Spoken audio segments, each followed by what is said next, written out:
আজকে আমরা রান্না করব ভিন্ন স্বাদের একটা গরুর মাংস। তার জন্য এখানে আমি হাড় চর্বি সহকারে ১ কেজি মাংস নিয়েছি। আর সাথে যা যা লাগবে এখানে 3/4 কাপ সয়াবিন তেল নিয়েছি।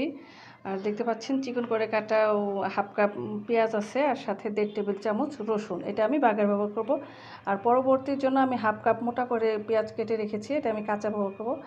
আর আছে রসুন কুচি 1/3 কাপ, আমি বাটা রসুন ব্যবহার করব না। আর সাথে লাগবে আমার 6-7টা কাঁচামরিচ।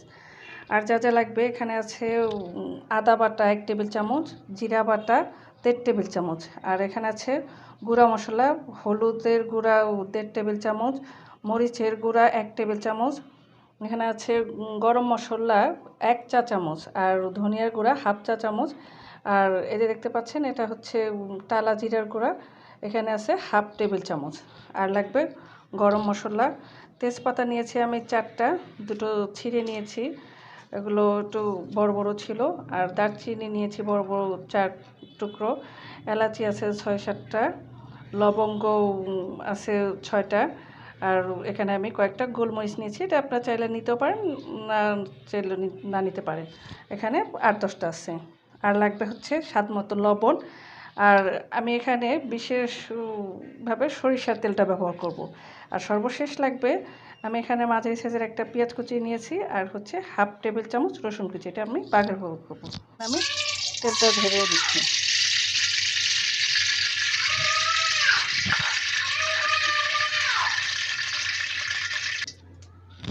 আমাদের তেলটা গরম হয়ে এসেছে, এখন আমি দিয়ে দেবো মধ্যে কেটে রাখা পেঁয়াজ কুচি, আচ্ছা রসুন কুচি।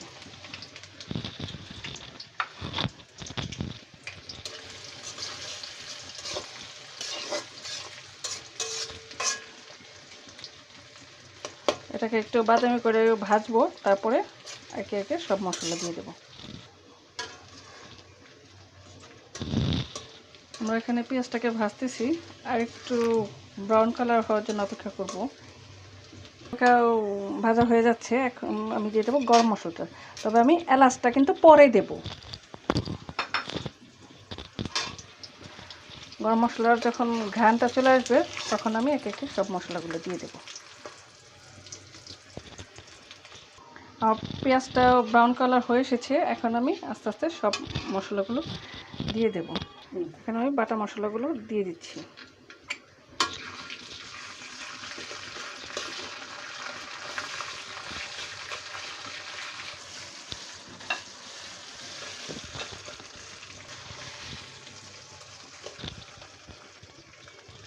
গুঁড়ো মশলাগুলো দিয়ে দিলাম, সাথে দিয়ে দেবো আমি একটু পানি, যেন মশলাগুলো পুড়ে না যায়।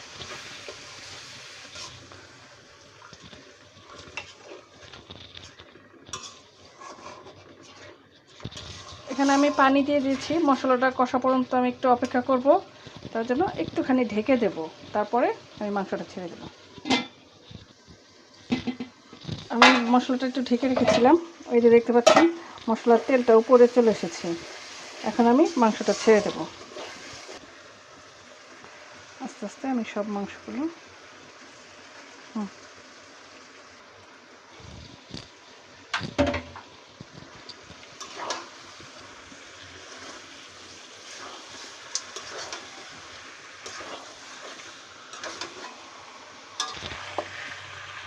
আমি এখন মাংসটাকে মশলা ভরিয়ে দিলাম নেড়ে চেড়ে, এটাকে আমি ঢেকে রাখবো। তবে একটা জিনিস খেয়াল করছেন কিনা, আমি কিন্তু মাংসে লবণ দেইনি, আমি লবণটা দেবো মাংস সিদ্ধ হয়ে আসলে, তাহলে মাংসটা তাড়াতাড়ি সিদ্ধ হবে। আমি 5 মিনিট পরে আবার ঢাকনা খুলে দেখে নেব। ফিরে এলাম আমরা 10 মিনিট পরে। মাঝখানে আমি একবার নাড়া দিয়ে দিয়েছিলাম, দেখতে পাচ্ছেন আমি কোনো পানি দিই নাই, এমনি পানি উঠে এসেছে। এখন আমি দিয়ে দেব আমি যে রসুন কুচিটা রাখছিলাম সেটা। আমার মাংসটা রান্না কিন্তু পর্যায়ক্রমে আমি মশলা দেবো আস্তে আস্তে, একবারে সব মশলা দিয়ে দেব না, এটাই হচ্ছে আমার রান্নার বিশেষত্ব। এখন আমরা আবার মাংসটাকে দেখব। ও কত সুন্দর কালার হয়েছে, আমার মাংসের পানিটা শুকিয়ে গেছে, দেখতে পাচ্ছেন এটা তেল উঠে আসছে।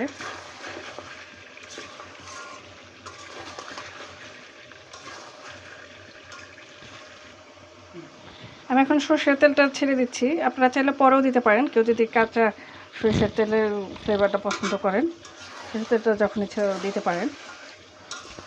আর সেই সাথে আমি এখন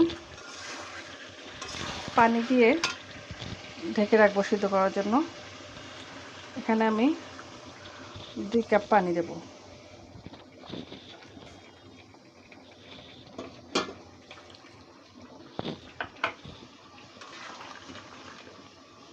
আমি এখন মাংসটা সিদ্ধ হওয়ার জন্য অপেক্ষা করব।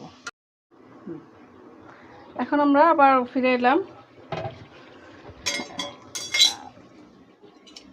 মাংসটাকে একটু নাড়াচাড়া দিয়ে দেখবো। হ্যাঁ, মাঝখানে আমি একবার নাড়া দিয়ে দিয়েছিলাম, পানিটা শুকিয়ে এসেছে, মাংস প্রায় সিদ্ধ হয়ে এসেছে।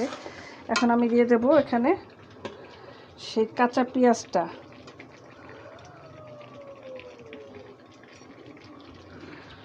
পেঁয়াজ দেওয়ার পরে আমি আরও কিছুক্ষণ কষাবো। আর দিয়ে দেব লবণ। আমি এতক্ষণ লবণ দিইনি,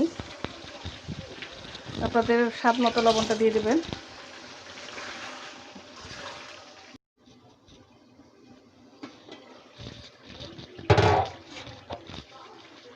আমি পেঁয়াজ দেওয়ার পরে আরও কিছুক্ষণ কষতে দিয়েছি মাংসটাকে। এখন আমি এর মধ্যে একটু ঝোল দিয়ে দেবো।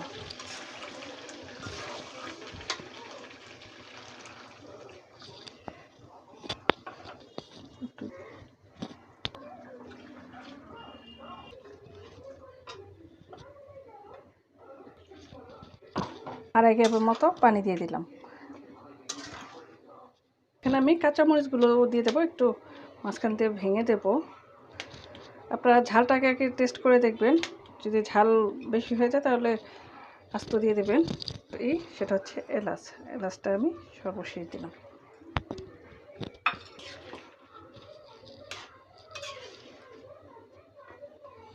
এটাকে আরও কিছুক্ষণ ঢেকে রান্না করব।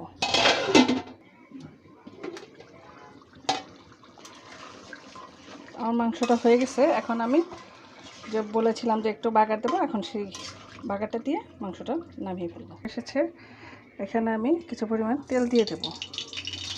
এখানে আমি খুব অল্প করেই তেলটা দেবো, কারণ মাংসে পর্যাপ্ত তেল আছে। এখানে আমি মাঝে সাথে একটা পেঁয়াজ কেটে রেখেছি, রসুন। আমার বাগারটা প্রায় হয়ে এসেছে। এর মধ্যে আমি দিয়ে দেবো একটা তেজপাতা আর 2টো এলাচ। এলাচটা দিলে কি নতুন করে আবার একটা ঘ্রাণ তৈরি হবে। আমার বাগারটা হয়ে এসেছে। এখন আমি এটা মাংসের মধ্যে ছেড়ে দেবো।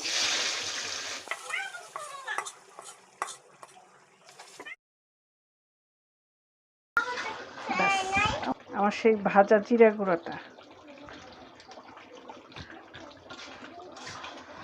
আমি লবণ ঝাল সব টেস্ট করে নিয়েছি, সব কিছু ঠিক আছে। আমার মাংস রান্না শেষ। সব টেস্ট করে নিয়েছি, সব কিছু ঠিক আছে। আমার মাংস রান্না শেষ। মজাদার গরুর মাংস। আপনারা এই মাংসটা ট্রাই করে দেখবেন। আর যদি ভালো লাগে আপনাদের কাছে, তাহলে আমাকে বেশি বেশি শেয়ার করবেন, কমেন্টস করবেন। আল্লাহ হাফেজ।